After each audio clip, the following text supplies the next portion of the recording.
2023년 7월 10일 교정 경건에 함께 시작하겠습니다. 오늘 함께 볼 말씀은 구약성경 잠언 10장 19절 21절입니다. 제가 읽습니다. 말이 많으면 허물을 면하기 어려우나 그 입술을 제어하는 자는 지혜가 있느니라. 의인의 입술은 여러 사람을 교육하나 미련한 자는 지식이 없어 죽느니라. 아멘. 최근에 유명한 정치인들이 과거에 남에게 아주 신랄하게 했던 비판, 그 비판이 부메랑처럼 자기에게 되돌아와서 이제 자기가 한 말에 자기가 그 발목 잡히는 그런 경우를 종종 보고 있습니다. 아마 그 당시에 말을 내뱉을 때는 설마 이 말이 몇 년 뒤에 내게 향하는 그런 화살이 될 줄을 상상 못했겠죠. 그런데 그때는 그렇게 내뱉은 말이 이제 몇 년 세월 돌아와서 자기가 자기를 비판하는 스스로 올무에 걸리는 상황들이 종종 발생합니다. 최근에는 유명인만 아니라 일반인들도 그 소위 SNS에 자기가 막 실어놨던 글, 거기에 자기 생각을 말하기도 하고 여러 가지 어떤 사회에 대해서 비판하게 됐는데 또 자기가 했던 말에 또 동일하게 자기가 걸리는 그런 경우를 보기도 하죠. 그래서 어떤 사람은 아예 이런 SNS를 활동을 안 하기도 하고 또 어떤 사람은 예민한 부분을 일부러 생략하기도 하고 그렇게 하기도 한답니다. 최근에 어떤 기업에서는 그 이력서, 어느 고등학교를 나왔고 어느 대학교 나왔고 전공 업무했고 이런 활동을 했고 이 회사를 다녔고 이런 이력서를 서류만 아니라 최근에는 SNS도 자기의 삶을 증명할 수 있는 이력서로서 중요한 역할을 한다, 그런 말도 들어봤습니다. 그러니까 갈수록 이 말과 또 그의 행동의 중요성이 점점 더 강화되고 또 강조되는 그런 시대를 살고 있는 것이죠. 오늘 본문은 잠언에 아주 많은 부분이 말에 관한 부분이지만 특별히 그 중에서 대표적입니다. 말이 많으면 허물을 면하기 힘들다.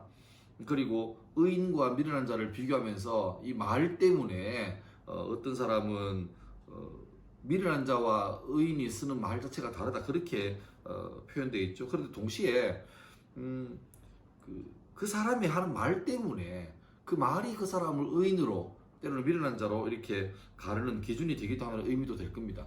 그러니까 의인은 이런 말을 하고 미련한 자는 저런 말을 하지만 반대로 생각하면 이런 말을 하는 사람은 의인이 되고 이런 말을 하는 사람은 미련한 사람이 된다, 그렇게 보기도 한다는 거죠. 그러니까 인간의 삶과 말은 너무너무 중요한 관계를 가지고 있는 것이죠.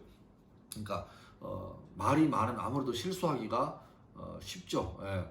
그런데 저는 학교에 있는데 학교에 있는 사람은 선생이라는 직업은 말을 많이 하는 직업이잖아요. 그런데 이 말 듣고 그럼 앞으로 내가 말을 줄여야지. 그러면 이게 직업 윤리상으로 문제가 생기지 않습니까? 말이 많으면 허물을 면하기 힘들다 그랬는데 그렇다고 허물을 안 만들려고 말을 줄이는 건 또 이게 말이 안 되는 상황이죠. 허물이 될 말은 안 해야 됩니다. 그런데 말을 안 해서 허물을 안 만들다, 그렇다고 그 사람이 더 귀한 사람이 되는가? 아니죠. 그러니까 실수 안 하고 허물이 없다는 말은 안전합니다. 사고 안 치는 거죠. 그런데 아무리 안전해봐야 결국 현상유지입니다. 오늘도 무사히, 내일도 무사히 아무 일 없었다. 그러니까 잘해봐야, 안전한 건 잘해봐야 그냥 현상유지만 되는 거죠. 그리고 반대로 생각하면 오히려 발전을 위해서는 허물이 될 만한 말을 안 하는 것으로 끝나는 게 아니라 덕이 될 만한, 사람을 살리고 사람을 키우고 사람에게 힘을 주는 말을 해야 됩니다. 다시 말하면 안 하면 안전하지만 좋은 걸 하면 발전이 있습니다.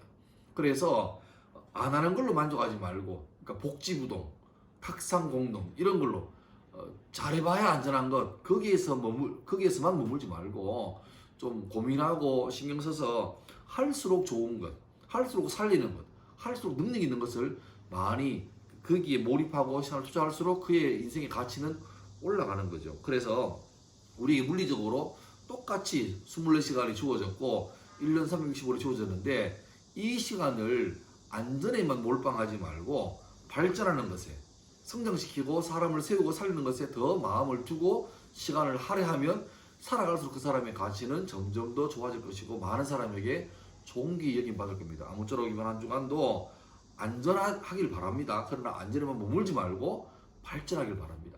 항구에 배가 묶여있으면 안전하죠. 그런데 배는 안전하러 만든 게 아니라 대양을 항해하러 만든 거잖아요.